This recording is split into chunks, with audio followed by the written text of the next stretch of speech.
10ই জুলাই যোগিনী একাদশীর ব্রত রাখার আগে একটি বিশেষ সাত্ত্বিক জিনিস অবশ্যই গ্রহণ করুন। বিশ্বাস করা হয় এই পবিত্র দিনে সেই বিশেষ বস্তু গ্রহণ করলে ভগবান শিব, শ্রীহরি বিষ্ণু ও মা লক্ষ্মীর কৃপায় জীবনের বহু বাধা ধীরে ধীরে দূর হতে শুরু করে। ধনসম্পদ, সুখ, শান্তি ও সমৃদ্ধির পথ খুলে যায়।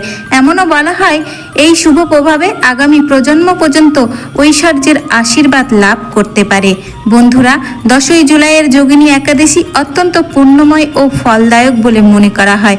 যখন একাদশীর শুভ যোগ শুক্রবারে পড়ে তখন এর আধ্যাত্মিক মাহাত্ম্য আরও বৃদ্ধি পায়।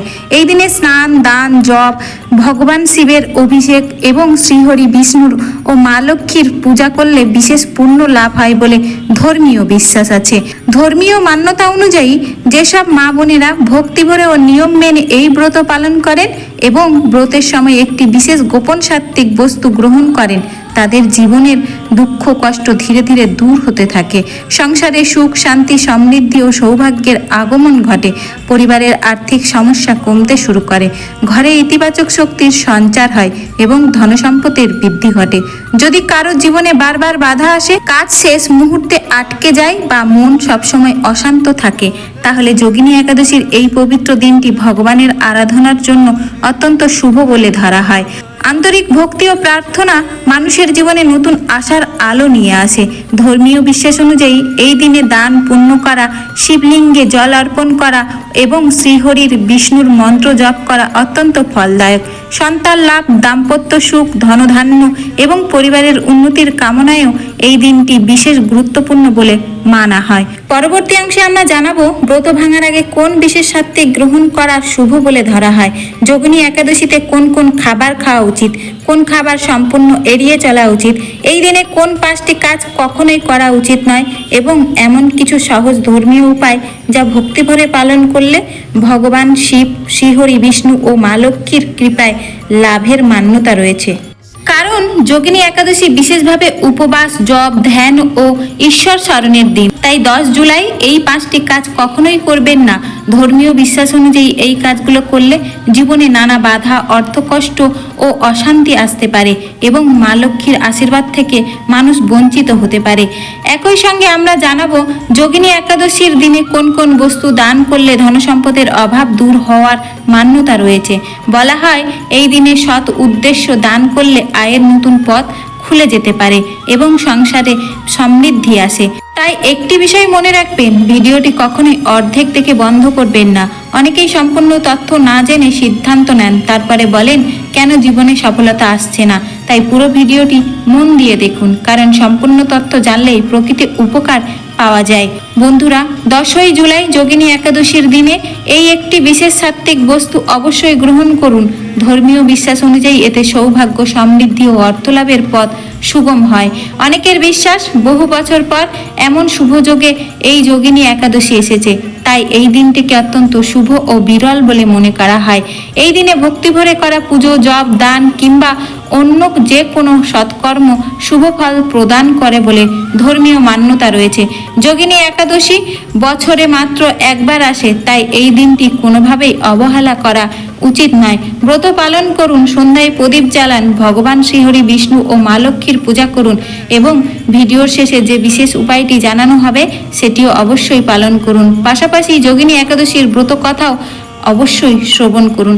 চলুন প্রথমে যোগিনী একাদশী সম্পর্কে কিছু গুরুত্বপূর্ণ তথ্য জেনে নেওয়া যাক। 2026 সালের আষাঢ় মাসের যোগিনী একাদশী নিয়ে অনেকের মনে প্রশ্ন, এই ব্রত 10 জুলাই পালন করা হবে নাকি 11 জুলাই? পূজার সঠিক নিয়ম কি? শুভ সময় কখন? কি খাওয়া যাবে আর কি খাওয়া যাবে না? এই ভিডিওতে আমরা আপনার সমস্ত বিভ্রান্তি দূর করব, তাই অনুরোধ ভিডিওটি শেষ পর্যন্ত অবশ্যই দেখবেন।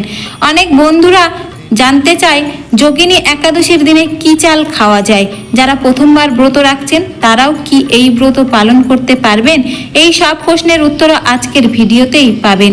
আর সবচেয়ে গুরুত্বপূর্ণ বিষয়, 10 জুলাই যোগিনী একাদশীর দিনে সেই কোন বিশেষ বস্তু অবশ্যই গ্রহণ করা উচিত। ধর্মীয় বিশ্বাস অনুযায়ী এটি সৌভাগ্য ও সমৃদ্ধির প্রতীক বলে মনে করা হয়। এছাড়াও বলা হয় এই দিনে পরিবারের প্রধান দরজায় একটি বিশেষ শুভ বস্তু বাঁধলে মা লক্ষ্মীর কৃপায় ধনসম্পদের পথ উন্মুক্ত হতে পারে। তাই আবারও বলছি, ভিডিওটি সম্পূর্ণ দেখুন, কখনোই অর্ধেক দেখে বন্ধ করবেন না।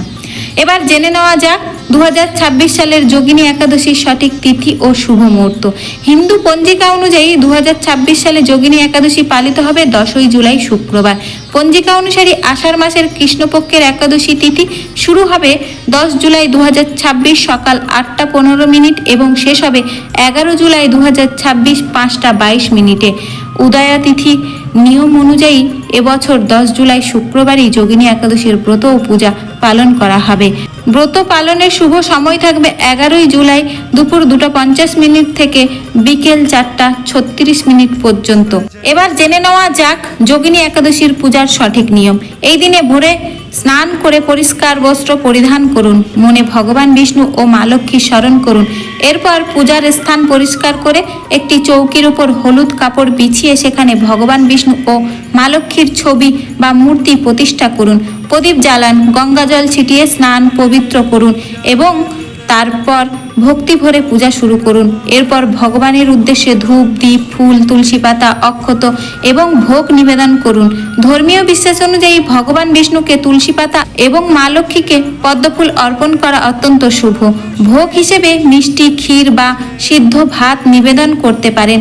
শেষে ভক্তি ভরে আরতি করুন। পূজা শেষে প্রদীপ দান করুন এবং সামর্থ্য অনুযায়ী দরিদ্র ও অভাবীদের দান করুন। বিশ্বাস করা হয় এই দিনে আন্তরিক ভক্তি ভরে পূজা করলে সুখ, শান্তি ও সমৃদ্ধির আশীর্বাদ লাভ হয়। এবার জেনে নেওয়া যাক যোগিনী একাদশীতে সেই বিশেষ সাত্ত্বিক বস্তুটি কি যা গ্রহণ করা শুভ বলে মানা হয়। ধর্মীয় বিশ্বাস অনুযায়ী 10ই জুলাই যোগিনী একাদশীর দিনে 5টি বিশেষ কাজ করলে ভগবান বিষ্ণু ও মা লক্ষ্মীর কৃপা লাভ হয় এবং জীবনের নানা বাধা দূর হতে শুরু করে।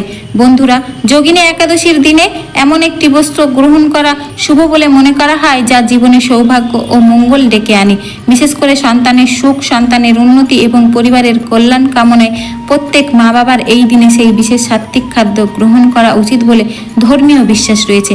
এছাড়াও এমন কিছু খাদ্য রয়েছে যা যোগিনী একাদশীতে অত্যন্ত শুভ বলে ধরা হয়। শাস্ত্রের মতে এই পবিত্র দিনে যদি কেউ আঙুর গ্রহণ করেন তবে মা লক্ষ্মীর আশীর্বাদ লাভের মান্যতা রয়েছে এবং সংসারে ধনসম্পদের অভাব দূর হতে পারে বলে বিশ্বাস করা হয়। তাই বন্ধুরা, এই দিনে অত্যন্ত একবার আঙুর গ্রহণ করার চেষ্টা করুন। একইভাবে যদি এই দিনে আখ ও গুড় গ্রহণ করেন তবে তা সমৃদ্ধির প্রতীক বলে ধরা হয়। পাশাপাশি ভগবান বিষ্ণু ও মা লক্ষ্মীর উদ্দেশ্যে 5 রঙের মিষ্টি নিবেদন করুন। অবশ্যই মাখনা নিবেদন করতে ভুলবেন না। ধর্মীয় বিশ্বাস অনুযায়ী যেমন মা লক্ষ্মীর আবির্ভাব সমুদ্র থেকে হয়েছিল, তেমনি মাখনাও জলজাত উদ্ভিদ থেকে উৎপন্ন হওয়ায় এটি অত্যন্ত শুভ বলে মানা হয়। আবার মাখনা পদ্মজাত উদ্ভিদের সঙ্গেও সম্পর্কিত, তাই পদ্মফুল ও মাখনা দুটিই মা লক্ষ্মীর প্রিয় বলে শাস্ত্রে উল্লেখ রয়েছে। বিশেষ করে যদি মাখনার ক্ষীর রান্না করে শ্রী লক্ষ্মী নারায়ণকে নিবেদন করা হয় তাহলে সংসারে ধনধান্য ও সমৃদ্ধির আশীর্বাদ লাভ হয় বলে ধর্মীয় বিশ্বাস। শাস্ত্রে বলা হয়েছে যোগিনী একাদশী পূজায় ভগবান বিষ্ণুকে দুধ ও মাখনার ক্ষীর নিবেদন করলে দারিদ্র্য দূর হয় এবং মা লক্ষ্মীকে একই ভোগ নিবেদন করলে সৌভাগ্যের দ্বার উন্মুক্ত হয় বলে মানা হয়। ভোগ নিবেদনের পর সেই প্রসাদ পরিবারের সকলকে খাওয়ান। ধর্মীয় বিশ্বাস অনুযায়ী এতে সংসারে সুখ, সমৃদ্ধি, ঐশ্বর্য ও সৌভাগ্যের স্থায়ী আশীর্বাদ আসে।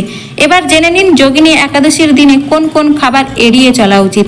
শাস্ত্র অনুযায়ী এই দিনে বেগুনের তরকারি রান্না বা খাওয়া থেকে বিরত থাকার পরামর্শ দেওয়া হয়। পাশাপাশি অতিরিক্ত টক জাতীয় খাবারও এড়িয়ে চলা শুভ বলে ধরা হয়। ব্রত পালন করলে বাজারে প্যাকেট জাতীয় লস্যি বা কেমিক্যালযুক্ত ফলের জুস না খাওয়াই ভালো। ফলের রস পান করলে তাতে লবণ বা বরফ না মিশিয়ে স্বাভাবিক অবস্থায় পান করাই শ্রেয় বলে ধর্মীয় নিয়মে উল্লেখ আছে। এবার জেনে নিন কোন কোন খাবার এই দিনে রান্না বা খাওয়া উচিত নয়। শাস্ত্রে স্পষ্টভাবে বলা হয়েছে যোগিনী একাদশীর দিনে রসুন ও পেঁয়াজ দিয়ে রান্না করা বা সেগুলি খাওয়া এড়িয়ে চলা উচিত, কারণ এই দিনটি ভগবান বিষ্ণু ও মা লক্ষ্মীর উপাসনার জন্য নিবেদিত। ধর্মীয় ও বিশ্বাস অনুযায়ী এই দিনে সাত্ত্বিক আহার গ্রহণ করাই শ্রেষ্ঠ। এছাড়াও এই দিনে চাল খাওয়া থেকেও বিরত থাকার প্রথা রয়েছে। ভোগ হিসেবে যদি ক্ষীর নিবেদন করতে চান তাহলে সাবুদানার ক্ষীর অথবা মাখনার ক্ষীর নিবেদন করা শুভ বলে মানা হয়। সাধারণ দিনে চাল, রসুন বা পেঁয়াজ খাওয়ার বাধা নেই, কিন্তু যোগিনী একাদশীর দিনে সেগুলি পরিহার করার পরামর্শ দেওয়া হয়। এমনকি বাজারের চিপস, কুরকুরে বা প্যাকেটজাত খাবারেও অনেক সময় রসুন পেঁয়াজের গুঁড়ো থাকে, তাই সেদিন এইসব খাবার থেকেও বিরত থাকাই উত্তম। ধর্মীয় বিশ্বাস অনুযায়ী এই বিশেষ দিনে হলুদ রঙের খাবার তৈরি করা শুভ, যেমন কড়ি, হলুদ সবজি, হালুয়া, হলুদ ক্ষীর ইত্যাদি। হলুদ রঙকে সৌভাগ্য, ঐশ্বর্য ও সমৃদ্ধির প্রতীক হিসাবে ধরা হয়। এই দিনে অবশ্যই পরিবারের বয়োজ্যেষ্ঠদের প্রণাম করে তাদের আশীর্বাদ নিন। নারীদের কখনোই অসম্মান করবেন না, কারণ ধর্মীয় বিশ্বাস অনুযায়ী নারীকে মা লক্ষ্মীর রূপ হিসেবে সম্মান করা হয়। কারো নিন্দা, অপবাদ বা পরনিন্দা করবেন না। এই দিনটি শান্তি, ভক্তি ও আত্মাশুদ্ধির দিন। আর একটি অত্যন্ত গুরুত্বপূর্ণ বিষয়, যদি এই দিনে কোনো ভিক্ষুক, সন্ন্যাসী বা কন্যা শিশু আপনার বাড়িতে কিছু চাইতে আসে, তাহলে সামর্থ্য অনুযায়ী তাকে খালি হাতে ফিরিয়ে দেবেন না। ধর্মীয় বিশ্বাস অনুযায়ী মা লক্ষ্মী নানা রূপে ভক্তদের পরীক্ষা নিতে পারেন। বিশেষ করে কন্যা শিশুকে মিষ্টি খাওয়ানো অত্যন্ত শুভ বলে ধরা হয়। ধর্মীয় বিশ্বাসে বলা হয়, কন্যার সম্মান করলে মা লক্ষ্মীর কৃপা লাভ হয়। এবার আসি তুলসী মাতার বিশেষ উপায়ে। যোগিনী একাদশীর দিনে যদি তুলসী মাতার সঙ্গে সম্পর্কিত একটি বিশেষ ধর্মীয় উপায় পালন করেন, তাহলে সংসারে সুখ, শান্তি ও সমৃদ্ধির আশীর্বাদ লাভ হয় বলে বিশ্বাস করা হয়। শাস্ত্রে বলা হয়েছে, যে বাড়িতে তুলসী গাছ থাকে সেখানে মা লক্ষ্মীর কৃপা বিরাজ করে এবং সেই পরিবারে সুখ সমৃদ্ধি বজায় থাকে। তবে তুলসী মাতার পূজার কিছু নিয়ম রয়েছে, যা জানা ও পালন করা অত্যন্ত জরুরি। বন্ধুরা, যদি আপনারা পরিবারের সুখ, সমৃদ্ধি ও সৌভাগ্য কামনা করেন, তাহলে এই যোগিনী একাদশীর দিনে তুলসী মাতাকে তুলসী চাটনি নিবেদন করুন। এমন একটি লোক বিশ্বাস প্রচলিত রয়েছে, বলা হয় ভক্তিভরে এই নিবেদন করলে ভগবান বিষ্ণু মা লক্ষ্মীর বিশেষ কৃপা লাভ হয়। সর্বোপরি শেষে বলি, সুস্থ থাকবেন, ভালো থাকবেন। রাধে রাধে।